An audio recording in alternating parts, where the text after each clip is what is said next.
ఈరోజు అంబటి రాంబాబు గారు మాట్లాడిన మాటలు లం భాషలో, చెప్పుకోలేని భాషలో, మాట్లాడలేని భాషలో ఈ రాష్ట్ర ముఖ్యమంత్రి అయినటువంటి చంద్రబాబు నాయుడు గారిని ఉద్దేశించి ఎవడొస్తాడో రమ్మను, చంద్రబాబు నాయుడు గారిని రమ్మను లం భాషలో మాట్లాడుతూ ఈ విధంగా అంబటి రాంబాబు గారు మాట్లాడాడు.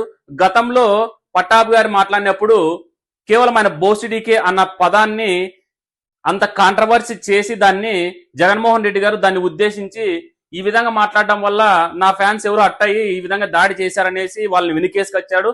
మళ్ళీ ఇప్పుడు రాంబాబు గారు ఇలా మాట్లాడారు కదా, దీనికి సంబంధించి ఒకసారి ఆయన ఏం మాట్లాడాడో ఆయన మాటల నుంచి చూద్దాం.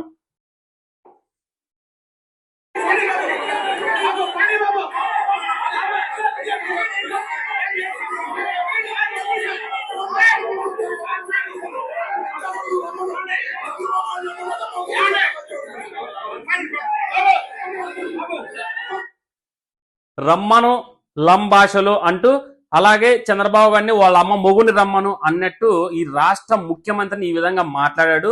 ఆయన ఫేమ్ కావడానికి మాట్లాడా, లేకుంటే ఆయన స్పృహలో ఉండి మాట్లాడా, లేకుంటే తాగొచ్చి ఏమన్నా మందు తాగు లేకుంటే గంజాయి కొట్టే ఈ విధంగా మాట్లాడా ఆయనకే తెలియాలి. ఎందుకంటే ఆయన పైన ఎటువంటి చర్యలు ఉంటాయేమో చూడాలి. దీనికి సంబంధించిన ఫుల్ వీడియో ఆంధ్ర విజన్ ఛానల్లో ఉంది, లేదంటే కింద డిస్క్రిప్షన్ లో ఉంటది. ప్లీజ్ అంతా ఒకసారి వెళ్ళి చూడండి. ప్లీజ్ సబ్స్క్రైబ్ చేసుకోండి. Thank you.